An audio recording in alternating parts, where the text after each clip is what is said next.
Ô, Wander, a gente gosta de conversar o bate-papo, porque, como assim, como tem muitos alunos aí assistindo, o pessoal às vezes acha que o cara simplesmente um dia pegou, tava sem o que fazer, vou pra polícia e entrou.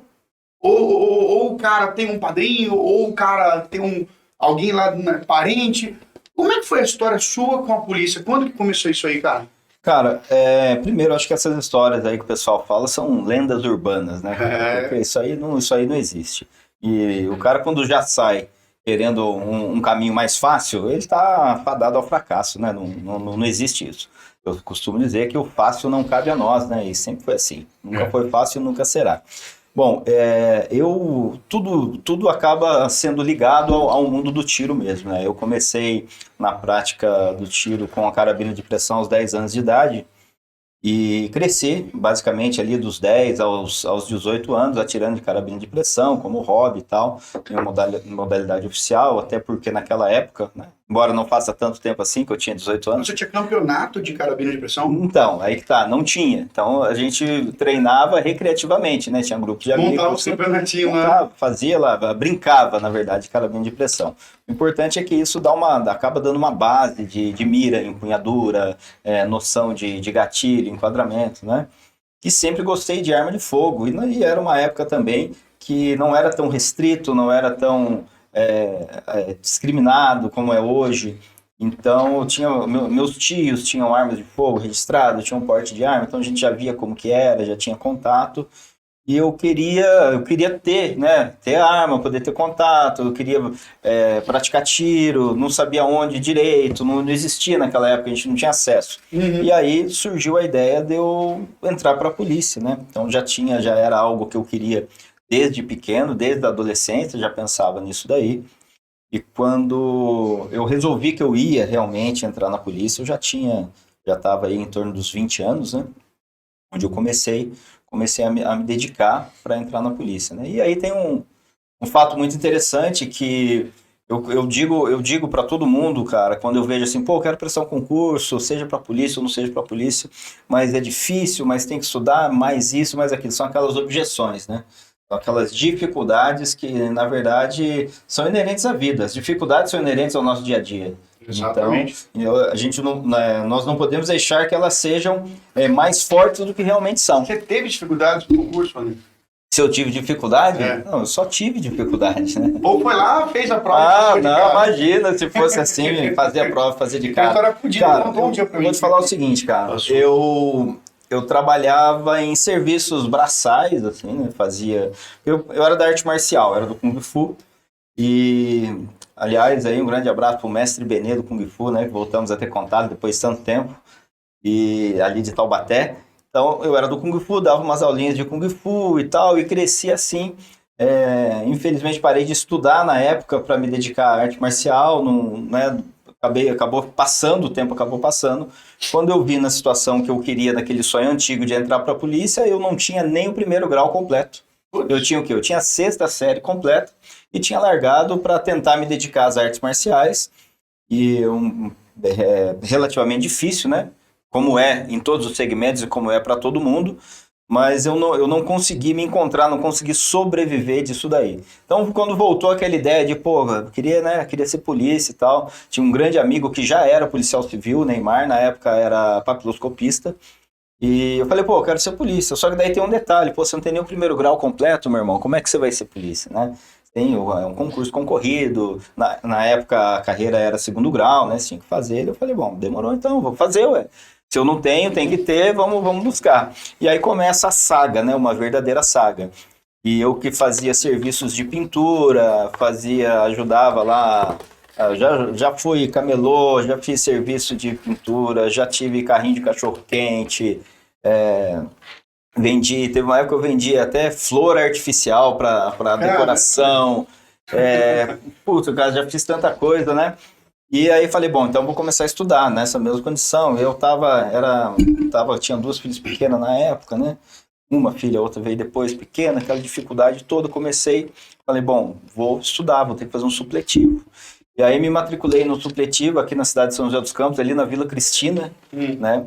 Onde era um supletivo de eliminação de matérias. E aí falei, bom, eu lembro que na reunião que teve, quando eu fui, só tinha vaga lá para daqui 90 dias, né? E era um tempo precioso para mim. Nessa época eu trabalhava na Band, né? Você lembra da Band que tinha ali na... Band Vale? Não, na Band, Band. Band Tubing. Fazia tubos automotivos. Não, essa aí eu não conheço. É. Não. Depois virou a TI Group, mas assim, na época eu trabalhei era... YouTube, Band Tube. Não, É, tubo de tubo. tudo de tudo, né? Tubo, fazia peças automotivas. Eu trabalhava lá, era um trabalho para trabalhar uma linha de produção, né, ralado e tal. E eu lembro, esse dia foi fundamental, que foi o dia que eu tomei realmente a decisão. Porque você vê que tudo isso que eu tô falando era tudo embolado na minha cabeça. Pô, eu gostava de arte marcial, não dava dinheiro, eu precisava fazer um trampo de pintura para ganhar uma grana, eu queria ser polícia, eu tava dentro da fábrica, ganhava pouco, trabalhava muito, então tudo, sabe, esse é o ponto que eu vejo que as pessoas ficam hoje, e o que falta? Tomar uma decisão, né? Tomar uma decisão, e eu vou te contar, essa decisão foi muito legal. Que o meu horário eu trabalhava de primeira, então era das 6 às 2 da tarde, e eu dobrava algumas peças manuais, né? E eu sei que era 10h30 da manhã, eu já tinha batido a produção do dia, que eu estava trabalhando, né? Com vontade, mas na verdade eu não estava trabalhando com vontade, trabalhando no ódio, né? Um calor do caralho, era um calor do caralho, você com abafador, com óculos, aquela roupa grossa, e eu dobrando as peças, dobrando. Eu lembro que foi parou um supervisor, o nome dele era Fernando, ele parou na minha frente, começou a me ver trabalhar, me elogiou, tô vendo a sua produção e tal, legal, parabéns e não sei o quê. E aí esse cara, o supervisor na época foi se afastando, eu falei, mano, mas eu não quero ficar aqui, né? Eu não quero fazer isso aqui o resto da minha vida. Eu não posso ficar aqui. Se esse cara voltar aqui de novo, eu vou pedir para ele me mandar embora. Assim, desse jeito. E ele nunca ia lá. Na hora que eu pensei, isso aí foi tipo sabe, aquela, força do pensamento. O cara parou no passo que ele tava, já tava uns 15 metros de mim, virou, ficou olhando para mim, cruzou os braços. Sentiu a maldade. E aí ele veio de novo na minha direção. Eu falei, pronto, é comigo. É agora. E aí, na hora que ele chegou, ele ia passar, na verdade. Eu falei, ô, seu Fernando, tudo bem? Eu queria pedir uma coisa pro senhor. Não, pois não, eu queria que o senhor me mandasse embora. Foi assim, ele é louco, mas eu tô vendo você trabalhar com tanta vontade. Eu falei, não tô com vontade, não. Eu não quero passar minha vida aqui, eu quero sair, eu quero fazer outra coisa, quero que o senhor me mande embora. Enfim, consegui ser mandado embora naquela época e fui, então, procurar a escola ali na Vila Cristina, supletivo, para poder fazer a minha matrícula, né? Terminar ali. Era primeiro e segundo grau, não era ensino fundamental, ensino médio. Consegui inscrição para dali 90 dias, só que era aquela situação do cão, luz cortada em casa, passando dificuldade financeira, e eu não queria arrumar outro emprego, que eu precisava estudar, daí era um momento crucial, né? Eu já estava ali com meus 20 anos e, né, numa situação dessa, muito complicada, tava muito ruim, né? Então, aí eu consegui essa matrícula bem mais para frente, né? E eu lembro, o fato interessante foi que na reunião que teve de apresentação da escola, eu perguntei para a diretora, qual foi o menor tempo que alguém conseguiu terminar aqui? Teve um rapaz que terminou o segundo grau em 60 dias. Eu falei, então legal, então eu vou fazer também. Aí ela falou assim, isso mesmo, muito bem, tem que tá com vontade, né, isso aí e tal. Só que assim, ali, cara, eu já ia fazer. Eu já pensava assim, se alguém fez, eu vou fazer, mano. Se o cara fez, por que eu não vou fazer? Então eu vou fazer. Só que eu era ainda o primeiro e segundo grau, né? Eu tinha o ensino fundamental, hoje o médio para terminar, que eu só tinha a 6ª série, e comecei aí. E aí a dificuldade te fortalece. Por quê? Porque eu não tinha grana para ir. Eu morava na Vila Industrial, a escola era em Santana, eu tinha que pegar 2 busão para ir e 2 busão para voltar. Eu não tinha como fazer isso. Sim. E aí tinha um outro brother meu também, cara, o Vaguinho, que ele tava trabalhando na Embraer de temporário, ele me ajudava. Pô, vou te ajudar com as passagens, eu consigo te ajudar com uma. Enfim, eu conseguia ir até metade do caminho, na outra metade do caminho eu ia a pé e para voltar a mesma coisa. Ou então tinha que ir a pé o caminho todo e voltar de busão à noite. Era longe pra caralho. Só que daí tinha questão de almoço, essas coisas, era assim, não era favorável, né? Só que daí eu falei assim, não, se é isso que eu tenho, é com isso que eu tenho que fazer. Eu passei aí para a escola às 10 horas da manhã, que era o horário que abria, e eu saí de lá às 10 horas da noite, que era o horário que fechava. Então eu ia até metade do caminho a pé, pegava o busão, batia lá, na hora de sair eu andava metade do caminho a pé às 10 horas da noite, pegava o busão e ia para casa, né? O meu almoço eu lembro até hoje, cara. Era um caldo de cana duplo, que foi um tiozinho que abriu uma conta pra mim que tinha lá, pra eu pagar depois. Era um caldo de cana duplo grandão e um chocolate Talento, né? Às vezes eu levava alguma coisa, quando tinha, às vezes não levava, mas eu tava focado no estudo. E aí o que eu fazia? Pegava uma apostila, lia, estudava, fazia prova. Pegava uma apostila, lia, fazia prova. Pegava outra, lia, fazia prova. Pegava outra, lia, fazia prova. E aí eu consegui terminar primeiro e segundo grau em 47 dias corrido. Bateu o recorde do rapaz. Bati o recorde da escola na época, bati o recorde da escola. E assim, pra mim demorou pra caralho, porque foi um período assim que foi embaçado, né? Se você pegar o meu certificado hoje, você vai ver. Tanto que quando eu passei no concurso, a menina que era do RH falou, não, mas essa data que você iniciou aqui, terminou aqui, não, isso aqui não é reconhecido pelo MEC. Ainda passei esse susto ainda, né? Aí foi pesquisar no MEC, não tinha sido publicado na delegacia de ensino ainda. Foi um trampo, mas daí viu que estava tudo certo e tal. Tivemos que fazer uma pesquisa, peguei uma declaração da diretora lá da escola e da delegacia de ensino, da delegada responsável lá da delegacia de ensino, para falar que era reconhecido e tal, para eu conseguir tomar posse. Senão nem a posse eu ia tomar. Já pensou depois de tudo? Enfim, foi um período assim de correria e tal, mas beleza, eu terminei o segundo grau, que era o requisito para fazer a inscrição para o concurso, e aí as matérias específicas, né?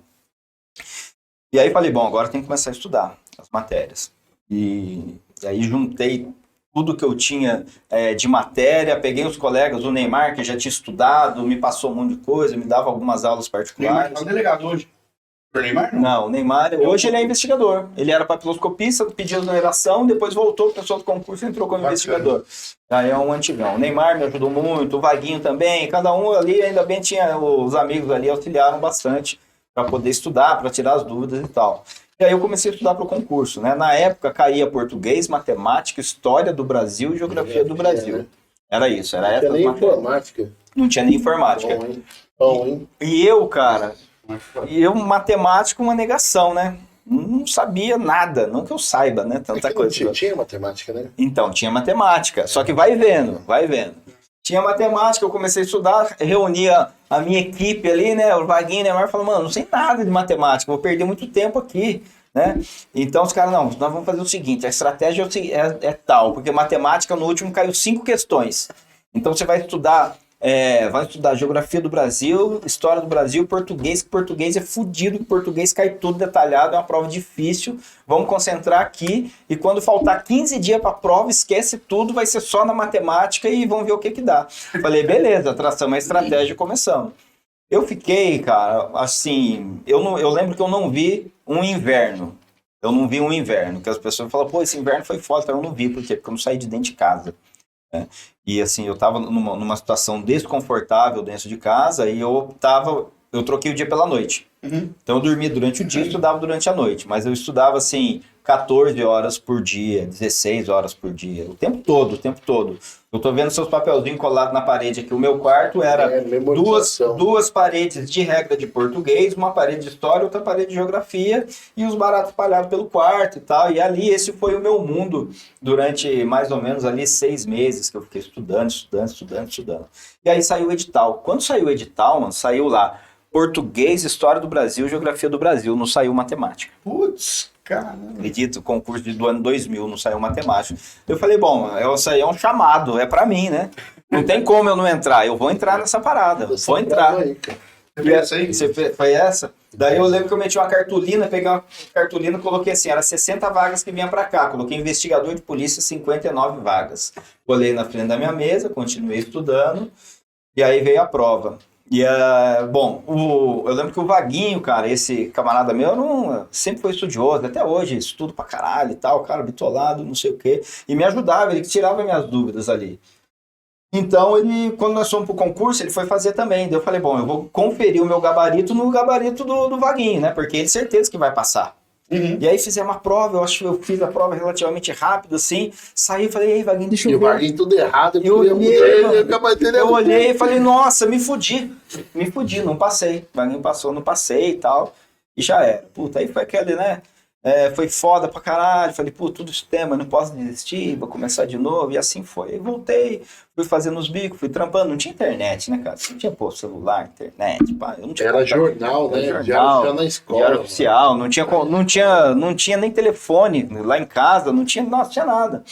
E aí o tempo passou lá 3 meses, 4 meses, nada. Eu lembro que um dia aí nós fizemos um trampo numa padaria lá na Vila Industrial, pintamos a padaria inteira, entrou um dinheiro, eu falei, bom, com essa grana aqui um pouco vai para dentro de casa, obviamente, e aqui o restante eu vou comprar as matérias, vou começar a estudar tudo de novo. Vou começar pelo português, radicais livres, ou no início da matéria. Aí fui até a papelaria Dois Irmãos, que era uma papelaria mais próxima, assim, que era mais barata, fui lá e tal. E aí na volta eu tô voltando com aquele monte de papel, assim, eu vejo a namorada de um amigo meu, do Ronaldo Guerra, que hoje é investigador também, né? Ele entrou logo depois, eles foram criados juntos e tal.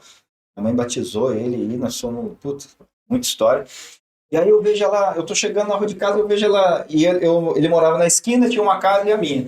Eu vi ela saindo, correndo assim, andando pelo meio da rua, indo até o portão da minha casa e voltando. Falei, nossa, aconteceu alguma coisa, né? Que será que aconteceu e tal? Ela me viu de longe, começou a gesticular e tal. Eu corri, na hora que eu cheguei, ela falou, ó, ligaram de um tal de delegacia aqui de Inter e falaram que você passou no concurso. E eu com aquele monte de negócio na mão, lá, daí eu falei, puta, cara, ali até amoleceu minhas pernas, né, cara? E resumidamente foi essa história, né, cara? Então, ali foi uma notícia ali pra mim que ficou marcada, né? Eu tinha, assim, que mensagem que fica? Quem tem que acreditar em você é você. As pessoas não acreditam em você. Você estava num ambiente, numa condição totalmente adversa, né? Totalmente Você era adversa. casado já? Eu tava casado, meu primeiro casamento, né? Já tinha filho nessa época? Eu tinha uma menina. Criança pequena, conta para pagar, boleto que sempre existiu. Cara, assim, era uma situação muito desfavorável. Filha da mãe, hein? Mas era assim, não tinha nada, cara. Eu morava no fundo da casa da minha mãe. A luz de casa era um gato puxado de lá, né? Puxado da minha mãe. E assim, naturalmente você é cobrado pela situação. Eu cansei de ouvir, pô, você virou vagabundo depois de velho, não sei o quê. Tinha que estudar na idade certa, não agora. Mas assim, por isso que eu falo, quem tem que acreditar no potencial da gente é a gente mesmo, né? Exato. Assim, independente da situação que você encontrar, se você quiser, se você correr atrás, se você quer mesmo, eu falo, eu quero. Se você quer, você faz, velho. Você quer, você consegue. Para isso você tem que se dedicar. Pagar o preço, né? Você tem que pagar o preço, custa. Cada escolha uma renúncia. Cada escolha uma renúncia, o barato não cai do céu. E cai do céu a chuva, e às vezes ela te estraga. Então, assim, não existe isso daí, você tem que correr atrás. Tem que correr, tem que dedicar, custe o que custar para você conseguir o seu objetivo, porque ele vem, né? E assim, aquela notícia, quando vem assim, você passou no concurso, que passa aquele filme na sua cabeça de tudo que foi, de tudo que você foi, de tudo que você ouviu, de tudo que você passou, das noites sem dormir, das dificuldades, das contas sem pagar, de tudo que você abdicou para poder fazer aquilo ali, vale a pena. Daí vem aquela mensagem assim, ó, você conseguiu.